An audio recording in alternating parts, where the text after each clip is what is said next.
일본의 괴짜 억만장자가 트윗을 공유하면 1,000만 원을 줄게라는 프로젝트를 2021년 1월 4일 정신나간 프로젝트를 했어요. 마에자와 유사쿠라는 아저씨인데요. 자기의 트윗을 그냥 공유를 해주면은 추첨을 해서 1,000만 원을 쏘는 거야. 이게 대박이 났습니다. 트위터 역사상 가장 리트윗이 많이 된 게 이거예요. 이게 뭐 500만 회가 리트윗 됐나? 게다가 이거를 한 번 주는 거냐? 매일 1,000만 원. 10명. 총 10명을 추첨해 매일 1,000만 원을 지급하고 어떤 날은 100명에게 100만 원. 에브리데이 이걸 하겠다. 물론 자기가 회사를 갖고 있어 회사들의 홍보 목적이 크다고 하지만 사실은 조금 이따 나오겠지만 마에자와 아저씨는 이런 걸 취미생활로 합니다. 매일 1억을 취미생활로 뿌려요. 트위터 팔로워가 저 취미생활 덕분에 1,000만이 넘었어요. 진짜 뿌립니다. 그럼 뭐 하시는 분이냐? 게다가 이분이 저 트위터로 저거 뿌리는 거면 일본 아저씨인데 세뱃돈도 뿌립니다. 100억. 야 잠깐만 2021년에도 뿌렸겠지? 100억을 뿌려요. 이게 온라인 패션몰 조조의 창업자라고 억만장자입니다. 조금 이따 나오겠지만 재산이 3조예요. 트위터로 세뱃돈을 해서 자기들한테 뭐 오면은 추첨을 해서 100억을 뿌리는 이게 법률적으로 허용이 되나? 예를 들면은 이런 거라는 거예요. 2019년에는 10억을 뿌렸는데 반응이 좋으니까 2020년에는 100억을 뿌렸다. 돈 나눠주기를 했다. 1인당 1,000만 원씩 몇 명이야 100억이지? 한 1,000명을 주는 야 이거 잠깐만 일본인만 되나? 한국인은 안 되나? 한국인도 되면은 야 이거 트위터 뭐 리트윗만 하면은 1,000만 원짜리 복권이니까 한국인은 안 되나? 아까도 말씀드렸지만은 아직도 합니다. 매일 추첨해서 돈을 살포한다. 이거 도대체 이걸 왜 하는 거예요? 물어봤더니 홍보도 있지만은 기부하는 것보다 직접 돈을 주는 게 낫다. 사고 방식이 정말 신기하죠. 기부를 하는 것보단 직접 돈을 주는 게 낫다. 야 그럼 좀 어려운 분들 줘야지 그거를 추첨으로 로또로 주면 어떡해. 하여튼 그 생각을 하고 말씀드렸지만 이분이 자산이 3조 원입니다. 일본에서 한때는 10위 안에 지금은 주가가 올라서 18번째 부자라고 하는데 3조 원이면은 충분히 그럴 수 있는 거예요. 왜 그럴 수 있냐? 제가 계산을 해봤습니다. 자산 3조 원. 당연히 1%는 아니겠죠. 요즘 주식시장이 얼마나 뜨거운데. 뭘로 들고 있는지 모르겠지만 3조 원이면은 1%만 해도 1년 이자가 300억이에요. 1% 당연히 아니겠지. 이거 뭐 대부분 뭐 부동산 주식이면 한 아무리 못해도 기대 수익률이 3에서 5%일 거 아니에요. 그러니까 1%만 쳐도 300억, 3%면 1,000억이에요. 뿌릴 수 있는 걸로 하겠습니다. 자, 재산이 3조 원인 분이 저런 걸 하고 있는 거죠. 저분이 그러면은 뭘로 돈을 벌었냐? 이게 조조라고 일본 최대의 의류 전문 판매 사이트입니다. 온라인 이커머스 사이트인데 2019년에 일본 업계 사상 최대 규모 4조 4천억의 회사를 매각해요. 자기가 전부 다 100% 들고 있는 건 아니니까 4조 4천억에 팔아서 자기한테 이제 조 단위, 몇 조 단위로 돈이 옵니다. 그래서 이 형 가끔 보면은 이런 사진 많아요. 3조가 어디서 나왔나 했더니 알 것 같아. 아 여기서 소프트뱅크 이렇게 여기서 줬다는 거죠. 그거 주고 여기 가 3조밖에 없는 이 가난한 자식 이러고 3조를 주셨다는 거죠. 뭐 손형은 뭐 3조 정도는 뭐 그냥 껌으로 주시니까 그래서 이게 좀 얻어서 쓴 게 이제 3조인데 저 아저씨가 그럼 뭐 하는 분이었냐 원래는 드럼 밴드 하시던 분인데 취미로 수집한 음반을 팔다가 일본에서 이거 온라인으로 파니까 돈이 되는구나 이렇게 생각해서 온라인으로 음반과 카탈로그 판매로 시작을 했다고 하는데 굉장히 늦어요. 2004년이에요. 우리나라 웬만한 그런 이커머스 기업들 뭐 G마켓 이런 데들이 전부 다 1997년 98년 이때 나왔는데 일본은 늦죠. 미국이나 한국에서 돌아가는 걸 보고 이게 뭐 되겠구나라고 생각할 굉장히 미국으로 밴드 공연을 보러 돌아다니셨으니까 거기서 이제 뭐 아이디어를 얻었겠죠. 그 당시에 일본은 이런 생각을 했대요. 옷은 인터넷으로 못 판다. 이 나라는 화성에 있는 나라인가? 옷은 인터넷으로 못 판다라는 상식을 파괴했다. 이게 상식이야? 저 나라의 상식은 굉장히 독특한 거죠. 옷은 직접 봐야지 어떻게 옷을 인터넷으로 파냐 이런 상식을 한 15년, 10년 전에 갖고 있었다는 건 지금은 당연히 아니겠지만 이런 고정관념과 상식을 깬 혁신이 있었다. 그렇다고 합니다. 그래서 어디 있냐가 상당히 중요한 거예요. 그런 고정관념을 이 옷은 입어봐야 되기 때문에 사이즈 정보만으로는 옷을 구입할 수 없고 입어봐야 되는 편견을 깨면서 대박이 났다고 합니다. 물론 게다가 이런 것도 했어요. 이분이 예술가잖아요. 밴드 하시는 예술가여서 2012년에 이미 하루 6시간 근무제를 도입했대요. 주 30시간. 갑자기 훌륭한 분으로 보이는데 하루 6시간 주 30시간 근무제를 하는 정말 훌륭한 회사라고 합니다. 지금 상장돼 있어요 이 회사. 이게 모회사인데요. 저 조조의 모회사인데 스타트 투데이라고 이렇게 갔을 때 여기 언저리에서 팔았겠죠. 주가는 다시 이루고 있는 회사인데 자 그러면은 이 아저씨가 이 3조 원 손정한테 팔고 뭐라 그랬냐. 이때부터 이 아저씨의 기행이 시작됩니다. 3조 원을 여러분 것 같으면 돈으로 받았어요. 그럼 뭐 할 것 같아요? 이 아저씨는 뭐 할 거냐고 기자들이 물었더니 이런 얘기를 했어요. 퇴임 후 달 여행 준비에 매진하겠다. 뭐 음악을 열심히 하겠다도 아니고 우리 머스크 형의 스페이스 X의 로켓을 타고 2023년 달 여행을 나설 최초의 민간인으로 이 형이 선정됐어요. 선정이 아니라 샀어요. 수백억 주고. 그래서 달에 가는 걸 생각하면 공부하지 않을 수 없다. 나는 달 공부를 하겠다. 정말 독특한 아저씨예요.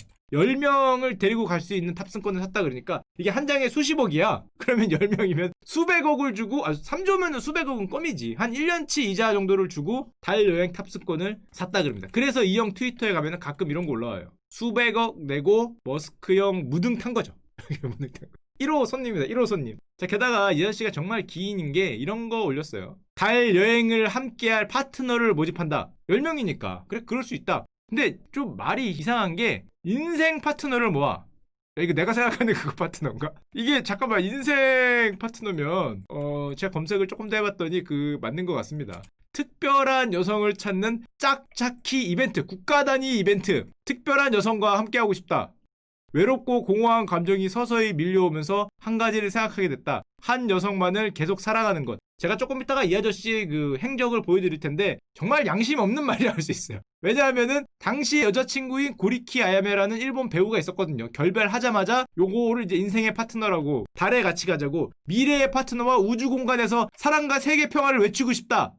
우주선에서 뭘 하려고? 왜 우주에서 사랑과 세계 평화를 외쳐? 이 아저씨가 굉장히 유명했던 게 이 스캔들 메이커였어요. 예를 들면은 아까 저 앞에 나온 고리키 아야메 1992년생 배우랑 이 사귀었다 그럽니다. 이 헤어진 후 바로 이렇게 다른 여자를 불렀다라는 뭐 이런 얘기가 있어서 굉장히 스캔들 메이커에다가 실제로 자기 트위터에 올렸습니다. 헤어지고 얼마 안 있어서. 원티드. 거기서 많이 보던 원티드. 나랑 같이 달에 가실 첫 번째 우먼이 되실 분을 모집합니다.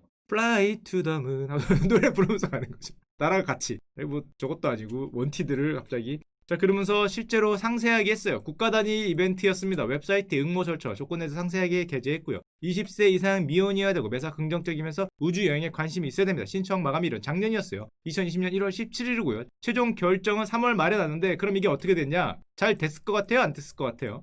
응모자 27,000명. 3조 원 부자입니다. 3조 원 부자가 나랑 같이 지고지순한 사랑을 하면서 달여행을 하실 분을 특별히 모집합니다. 공짜로 보내드리겠죠. 응모자 27,000명. 게다가 이게 몰랐는데 TV 프로그램으로 만들 생각을 했대요. 보름달 연인, 풀문 러버스, 넷플릭스 뭐 이런 데 나오는 거죠. 넷플릭스에서 확인하세요. 뭐 이러면서 달을 보고 풀문을 보고 러버들이 있는 모습을 프로그램으로 만들려고 했는데 27,000명이 모집하니까 마음이 바뀌셨답니다. 이런 정리되지 않은 마음으로 방송에 임하는 건 신뢰라고 생각해 중단했다. 27,000명 중에 못 찾으셨나봐요. 하여튼 그렇기 때문에 취소됐습니다. 저게 실제로 됐으면 여러분들이 아마 넷플릭스나 유튜브에서 볼 수 있을 수도 있어요. 달에 가서 이 풀문 러버를 하는 모습을 볼 수 있었을 텐데 유명했던 게 이 아저씨가 참 저런 뭐 지고지순한 사랑을 얘기하기에는 조금 그런 게 그 AV 배우들과 뭐 스캔들이라든지 여배우, 아나운서, 모델 제가 다 갖고 오지 않는데 스캔들만 7번 났어요. 훌륭하신 분입니다. 3조를 갖고 있어요. 75년생이시죠. 75년생. 충분히 그럴 수 있고 이분이 여러분들도 뉴스에서 한번 봤어요. 어디서 봤냐면은 기억이 나시는 분 있을 거예요. 이분이 했던 가장 기이한 일. 통장에 인증을 하는데요. 요즘 우리나라에서도 가끔 인증하잖아요. 내 통장에 얼마 있다. 내가 뭐 슈퍼 리치다. 아니면 정말 돈을 많이 번다. 이분은 그거에서는 압도적인 그런 모습을 보여줬죠. 얼마를 인증했다고? 1조. 1조. 이게 N이니까. 1조 원을 통장을 인증했어요. 현금만. 자산은 그대로 있고 자산은 뭐 주식으로 있고 뭐 빌딩으로 있고 뭐로 있고 많겠죠. 수많은 자산이 있는데 그거 말고 캐시만 1조를 인증했어요. 인증을 하려면은 요 정도 1조 정도는 돼야 인증할 수 있는 거죠. 거의 뭐 부루마블로 인증했어요. 야, 진짜 1조 원 인증한 사람이 있을까 싶은데 우리나라에서도 이걸 인증할 수 다 주식으로 있죠. 누가 캐시를 1조를 들고 있을까? 저 인증하는 영상 하나를 딱 올렸는데 구독자가 8만 됐어요. 유튜브 영상. 물론 지금 아닙니다. 지금은 이제 많은 걸 올려서 지금은 훨씬 많아졌는데 딱 저거 영상 하나 올랐더니 구독자가 8만을 찍는 이런 기적을 창출하셨는데 요즘에는 뭐 올리시고 있냐 뭐 이런 거. 40억짜리 허름한 차산 썰 푼다. 이 저렴한 거라서 잘 안 타긴 하지만은 보여줄게 뭐 이런 것들로 참 외모는 정말 순박하게 생기신 우리 옆집에 계시는 아저씨 같은데 게다가 이 아저씨가 예술가잖아요. 그래서 가장 유명한 사건이 있습니다. 1245억 원. 신문에서 많이 봤죠? 현대 미술 중에 가장 비싼 미술품 장미셀 바스키아 검은 피카소 아저씨가 만든 무제 이걸 받은 아저씨가 저분이에요. 이게 원래는 아마 시작하기 전에 가격이 100억 200억 그랬을 거예요. 근데 문제는 저 마에자라 아저씨가 바스키 아저씨를 너무 좋아해. 이 아저씨 걸 무지하게 삽니다. 그래서 어떤 일이 벌어졌냐? 저분을 현대미술계의 기리나로 만들었어요. 바스키아의 가격을 혼자서 10배를 끌어올렸다. 세계적인 컬렉터다. 마에자와 유사쿠 3조 있으니까 지른 거죠. 원래 100억 200억인데 안 팔아요. 그러니까 얼마면 돼? 그랬더니 200억 안 팔아요. 300억 안 팔아요. 옛다 1000억. 야, 나도 그럴 수 있어요. 삼성전자가 지금 뭐 8만 원인데, 9만 원 안 팔아요. 9만 원 갈 수 있죠. 10만 원, 안 팔아요. 80만 원 그러면. 감사합니다. 80만 원 그러면 바로 감사지. 800만 원 그러면 형님이지. 형님. 몇 개가 더 필요하시냐고. 제가 구해올게요. 혼자서 10배 이상 저거를 1000억에 지르셨기 때문에, 게다가 저분이 저걸 지르면 나오죠. 아래 보면은 항상 지르면은 인증샷을 올립니다. 1000억짜리 미술품 산 썰 푼다 뭐 이런 거 올리는 거죠. 짜잔 하고 이렇게 인스타에 올리시기 때문에 1000억 내 거다라는 거죠. 내 거. 마인 써서 이렇게 침발라서 하는 거를 매번 올리신다고 합니다. 이분의 좌우명이 좋아하는 일을 철저히 하자. 정말 철저히 하시는 것 같아요. 게다가 이 아저씨가 가끔 주식도 합니다. 심심해서. 작년에 단타 몇 번 쳤다가 500억 날렸어요. 단타 500억 뭐 껌 같은 거죠. 껌 같은 거. 뭐 이자니까 이자 정도 500억 날린 다음에 이게 아닌가. 그리고 그냥 줄 걸 괜히 했다라고 후회를 했다 그럽니다. 그래서 왜 큰 돈이어서 그러냐? 그게 아니라 많은 사람한테 나눠줄 수 있는 돈인데 괜히 혼자 날려서 끝없는 후회가 밀려왔다. 뭐 하루에 1억씩 주니까. 근데 일본을 보면 1등이 아마존, 저기 3등 업체거든요. 물론 라쿠텐이라는 데가 요즘 안 들어가 있는데 일본에서 한 2, 3등 정도 하는 이커머스 업체인데, 일본 같은 경우는 참 대단한 게 이 B2C 물건 판매, 우리들한테 개인들한테 소매 물건 파는 온라인 화율이 6.76%. 최근에 조금 증가해서 2019년 기준으로, 코로나 끝난 건 아직 안 나. 코로나 때 많이 늘었겠죠. 최근에 증가해서 7%. 잘하면 8%. 야, 정말 언제적. 우리나라는 이게 제가 조사해보진 않았지만 우리나라는 이커머스 비중 따지면 장난 아닐 텐데 이 나라는 지금 이래요 아직도. 그래서 보면 일본이란 나라가 옛날에 1980년대에서 90년대 초반까지는, 우리나라 IMF 직전까지는, 이거는 물론 버블 때문에 올라갔다 내려온 거고 일본 기업들의 최전성기였잖아요. 그때부터 몇 년입니까? 20년간 주가지수가 반토막이 나는데, 저 일본 기업들의 주가지수 반토막이 나게 된 결정적인 이유가 1990년대에 온 인터넷과 컴퓨터의 변화. 이거에 올라탄 기업이 거의 없어요. 옛날에 그 강력했던 일본 가전, 전기전자 기업들이 이거에 안 타. 굉장히 신기한 나라예요. 한마디로 이거에 안 타니까 뭐 세계적으로 내세울 기업이 나올 리가 없죠. 급격하게 떨어지면서 2010년대까지 완전히, 여기 이제 양쪽가 나오면서 올라간 건데 완전 박살이 나는데, 예를 들면 소니, 그때 당시에 세계 1위, 글로벌 압도적인 1위, 혁신과 뭐 어떤 기술력의 상징 소니가 이렇게 됐죠. 여기 이거 워크맨 뭐해서 세계적인 기업인데 한 방에 이거 반토막도 아니고 뭐 10분의 1 토막는. 이때 다 망한다 그랬어. 소니가 망한다 그랬을 때 일인데, 그럼 왜 저런 일이 벌어졌냐? 물어봤더니 이렇다고 합니다. 야, 컴퓨터와 인터넷 시대가 누가 봐도 올 게 뻔한데 아직도 TV를 만들고, 뭐 만드는 건 좋단 말이야. 딴 것도 해야지. 아직도 가전, 워크맨 만들고. 아니, 이 컴퓨터, 뭐 스마트폰 오면은 이제 뭐 상관없다는 거죠. 타사보다 성능 좋은 제품을 만들면 팔릴 거라 믿었다. 아니, 인터넷 전환을 컴퓨터 전환을 스마트폰 전환을 하는데 그런 거는 상관없고 이렇게 보는 거죠. 이렇게 내 거 좋은 거 만들면 팔릴 거라고 믿었다. 한마디로 일본 기업들이 당시에 이거 하고 있었죠. 좋긴 좋지. 그래, 마차 잘 만들면 좋은 건 알아. 부드럽게 가는 건 알겠는데 지금 마차 아니라니까. 마차 아니라고 계속 얘기를 해도 마차라는 거야. 고급 구리스 바르고 고급 편자 바르고 위에 있는 거 뭐 장인의 손으로 한 땀 한 땀 따고 자꾸 그러고 있으니까 마차 융단 갈고 있고, 이거 뭐 마차 엔진 갈고 있고, 그거를 일본에서 갈라파고스화라 그러는데 이게 실제로 있는 말입니다. 일본 경제학자가 처음 쓴 말이라고 하는데, 일본 갈라파고스를 뭐라 그러냐면 젤라파고스라. 재팬과 갈라파고스를 합쳐서 시장 변화를 전혀 못 따라가고 자기 웅덩이에 있는 거를 젤라파고스라 그러는데 실제로 있는 말이고, 이 갈라파고스라는 게 뭔지 알죠? 갈라파고스에 있는 새들이 부리만 바꾸더라. 먹을 거에 바뀜에 따라서 부리만 바꾸더라. 물론 이 부리로 갈라파고스 밖을 나오면은 될 리가 없으니까 이게 젤라파고스라는 말이 그래서 2010년대에 생기는데, 옛날에 일본은 어마무지한 회사였죠. 예를 들면 지금도 그렇지만 이렇게 된 이유 중에 하나가, 일본이 일단 인구가 우리나라의 2배가 넘고요. GDP는 우리나라의 3배가 넘습니다. 우리나라가 전세계 글로벌 10위권에 들어올 정도로 GDP가 엄청나게 커진 건 맞는데 일본하고 비교하면 아직도 3분의 1이 안 돼요. 독일도 일본하고 비교하면 많이 안 되니까 영국도 일본의 반 정도 됩니다. 그러니까 일본 시장 자체가 엄청나게 큰 시장인데다가 땅도 크죠. 당연하겠지만은 우리나라보다, 남한보다는, 북한하고 합치기 전에 남한보다는 면적이 3.7배, 한반도하고 합쳐도 2배는 안 되고 한 1.5배인데 이거는 모르시는 분이 많더라고요. 일본이 독일보다 커요. 땅땡이가.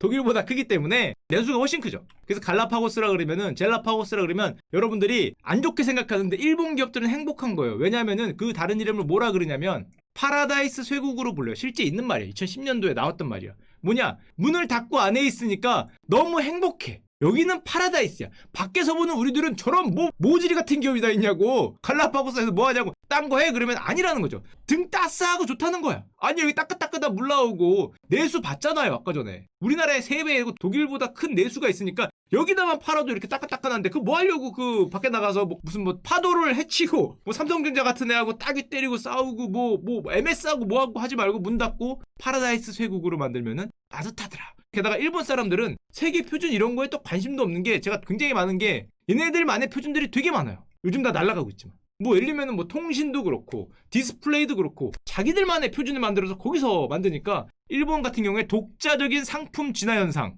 자꾸 마차 바퀴 바꾸는 거죠. 맞아. 요즘에 차 시대라고 하면은 차도 희한하게 자기네 어떤 규격으로 차를 만들고 독자적인 상품 진화 현상과 파라다이스 쇠국, 파라다이스 안에서 계속 머물러 왔죠.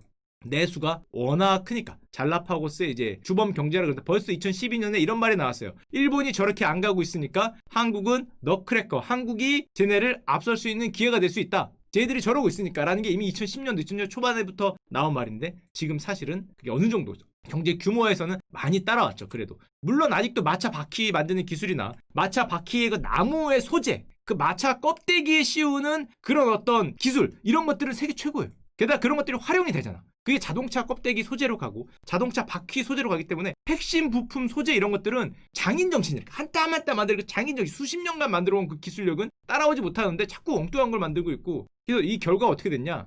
1989년에 세계 12기업 중 7곳이 일본 기업입니다. 그거 많이 나오죠? 여기거든요. 왼쪽 거. 보면은 1위 일본, 2위 일본, 3위 일본, 4위 일본, 5위 일본, 6위 미국. 7위 일본, 8위 미국, 9위 일본이에요. 20개 기업 중에 14곳이 일본 기업일 때가 있었어요. 딱 1920년, 이제 30년 지난 거 30년 뒤에는 14개가 일본은 세계 랭킹 20위 안에 드는 기업이 없습니다. 0이 됐어요. 파라다이스 안에만 있으니까 덩치는 못 커지지. 파라다이스 했는지 모르겠는데 해피했는지 모르겠는데 0이 됐어요. 미국이 반대로 일본의 자리를 갖죠. 13개가 되면서. 중국이 4개로 올라오고 한국도 이제 하나, 네덜란드는 지금 아마 안 될걸? 이게 로얄 더티스 아마 걔네 건데 석유 기업인데 여기 있네요. 석유 기업은 아마 없어졌을 것 같고 19년에 한국도 하나 있죠. 삼전이 올라갔고 스위스도 있습니다. 이거 누굴까요? 네슬레. 삼전이 네슬레에 이길 수 있냐로 엄청 뭐 최근에 몇 년에는 싸우곤 했었는데 그러다 보니까 일본의 모든 한마디로 전자 반도체 시장 점유율이 그냥 드라마틱하게 이렇게 이러면서도 얘들 자기 내부에서는 행복했던 기억은 안 나시겠지만 옛날에는 우리나라가 일본 반도체 못 따라간다. 왜냐면 그때 디램 점유율이 일본이 80%고 이랬는데 그랬던 시절이 있었던 거고 그 와중에 물론 일본도 혁신 기업들이 있긴 있었습니다. 예를 들면은 여러분들이 잘 아는 라쿠텐 같은 거 이거 1997년에 나왔는데 지금 일본에서 최대 인터넷 서비스 유통업체인데 뭐 금융도 많이 하죠. 저거와 비슷하게 조조를 만든 이 아저씨는 요즘에 3조를 벌어서 돈을 열심히 뿌리고 있더라.